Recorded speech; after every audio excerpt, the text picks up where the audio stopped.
One. Today we are expanding our passive verb focus to include two new tenses in the passive voice. Before we talk about the way the perfect and the pluperfect look in the passive voice, let's take a moment to review what they look like in the active voice. These are things you learned in Latin 1. The perfect active verb comes from the third principal part, and it features the endings e, isti, it, imus, istus, erunt. You saw perfect active verbs like audivi, I have heard, tulerunt, they brought, amavimus, we loved. Generally speaking, our translation is a simple blank ed, or it might be have blanked. The pluperfect active features third principal part without the I with endings. And the endings are eram, eras, erat, eramus, eratus, erant. You've seen verbs like audi veram, I had heard, tulerant, they had brought, ama veramus, we had loved. The pluperfect is the only time when you can use the word had in the past tense. One quick thing to look at here is that the pluperfect active voice, because it starts with the third principal part, and then it features eram, eras, erat, you should remember that eram, eras, erat is also the imperfect tense of sum es est.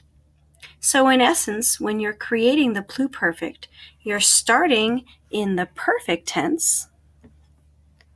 You're starting in the perfect tense, which is the third principal part, and you're adding eram, eras, erat, which is also a past tense. So what you get essentially is a pluperfect verb, which would be more past than the past tense. Let's move on then. Let's expand our view from the active version of these verbs to the passive version of these verbs. So the new thing that we're looking at here in our presentation is the perfect passive system. We call it a system because it's a little bit more involved than what you just saw. Let's start with the perfect passive. Now, one of the key concepts that I want you to keep in mind as we move through both the perfect passive as well as the pluperfect passive is that because it's a system, we're now going to have two words that make up one verb form. From the land of two words equaling one verb, in the perfect passive, we're going to take the fourth principal part, and then we're going to use it with a form of sum. We get verbs like this: auditus sum, auditus est, auditus est, auditi sumus, auditi estis, and auditi sunt. Now you'll notice these are separate words. There is a space between the fourth principal part, or the perfect participle, and that form of sum. The form of sum changes based on whoever the subject happens to be. One of the interesting things to note about the perfect passive system is that we're starting out by using the fourth principal part, which is a participle. The ending of that fourth principal part becomes plural when the form of the verb to be is also plural. It's kind of like in English where you have subject and verb agreement. So here is a plural ending auditi sumus when we have sumus, which is first person plural. When we were in first person singular using sum, you just had the singular ending of auditus. Now let's talk about how to translate in the perfect passive. This was our paradigm from the previous slide: amatus sum, amatus est, amatus est, amati sumus, amati estis, amati sunt. I have been loved. That's how we're going to render the perfect passive. We still want to keep have. We still want to keep that ed because we're in the past tense, but because we're in the passive voice, we want to add been. Again, let's remember that the passive voice translation must pass the by zombies test every time. I have been loved by zombies makes perfect sense. You have been loved by zombies makes perfect sense. The endings of the participle will also change based on who the subject of the verb is. So, if your brother were talking about how he has been loved by your mom, he would say amatus sum. But if your sister were talking about how she has been loved by your mom, then she would say amata sum. Now, it doesn't really make a lot of sense to have a neuter ending with first person singular because most people are not neuter. But let's look at what happens in the third person singular, amatum est. That's when you can have it. It has been loved. And we'll talk about, a variety of different neuter subjects that might go along with that. You'll notice that in addition to the masculine singular endings of us, there's also masculine plural, and that's what we saw for our first two paradigm verbs. Feminine has singular endings. Feminine also has plural endings. Neuter singular is and you know that one of the rules of the neuter is that neuter plural will always be an A. These are the model sentences from the beginning of stage 30, and you saw the perfect passive verb even though you didn't necessarily know what exactly was going on. So we saw Heri arcus meus ab imperatore dedicatus est. Yesterday, my arch dedicatus est has been dedicated or was dedicated ab imperatore by the emperor. You also saw a sentence, premium ingens, a huge reward, promissum est, has been promised a Salvio by Salvius. You saw similar sentences, arcus meus, my arch, laudatus est, has been praised by the emperor. Nullum premium, no reward has been sent by Salvius. Haterius asks himself the question, num ego a Salviam deceptus sum. Surely I have not been deceived by Salvius.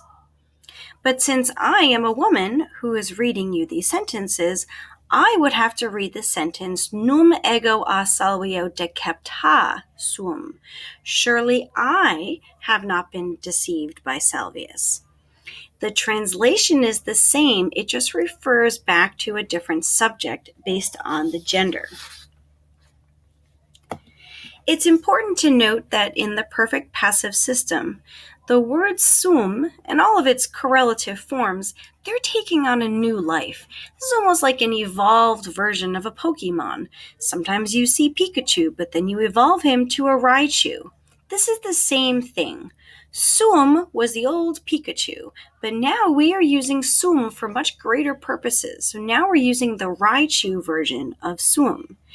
In other words, when you see a sentence like this, num ego a Salvio deceptus sum, you will not translate it as a separate word to deceptus. You will say, surely I have been deceived by Salvius, instead of saying, surely I am having been deceived by Salvius. Nor should you say, surely I am deceived. What you have to realize is that now that sum is used in conjunction with that fourth principal part, it's taking on a whole new meaning and it's dropping its original format so that it can become something greater. And the something greater is the perfect passive. You're going to look at this second sentence in the same way. Est is not is, and then paired with promissum. A huge reward has been promised by Salvius, and that's because est is now joined to the fourth principal part. So this is the second version, the evolved version of sum. So now we're going to apply the lessons of the perfect passive to the pluperfect passive. Once you have the perfect passive down, the pluperfect passive doesn't seem quite as weird. The pluperfect passive will again feature two words that correlate to one verb form in total. This time, however, we're going to start with the fourth principal part, and instead of adding a form of sum, we're going to add a form of eram. Now, this is not the craziest idea because the pluperfect active also utilized eram.